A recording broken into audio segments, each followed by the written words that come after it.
ঘটলে সেই অপরাধকে ধামাচাপা দেওয়ার চেষ্টা করা হয় এবং অপরাধকে অপরাধ মনে করা হয় না। এটা সবচেয়ে বড় সমস্যা। মুনিয়া যে চিঠি লিখে গেছেন সেই চিঠিটা আমরা কম বেশি সবাই পড়েছি।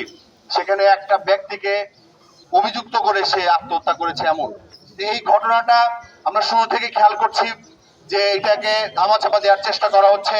যে সমাজে নারীরা বেশি নিরাপদ, সেই সমাজ দেখছিস যে আমাদের মা বোনদের কোনো নিরাপত্তা নেই। সকল জায়গায় নারীরা নির্যাতনের শিকার হচ্ছে। পরপর 2টি ঘটনা এই মাসেই ঘটেছে। মাদক কারা বিক্রি করতেছে, কারা মাদক সেবন করতেছে, প্রশাসনের কাছে সম্পূর্ণ তালিকা আছে, তাদের কাছে সম্পূর্ণ তথ্য আছে। কেন তারা অ্যাকশনে যাচ্ছে না? এই যে মুনিয়া যে হত্যা হলো, হত্যাকাণ্ডের শিকার হলো, এটা তো সুইসাইড না। মুনিয়াকে কেন সুইসাইডের পথ বেছে নিতে হলো? যেই ছেলে এই ধরনের কাজ করেছে, আমি বলবো যে তার মস্তিষ্ক বিকৃত। খোঁজ দিলে দেখা যাবে সেই ছেলেও মাদক সেবন করে। সবাই মুনিয়ার মৃত্যুর ফাঁসি চাই, সবাই একসাথে বলেন মুনিয়ার মৃত্যুর ফাঁসি চাই।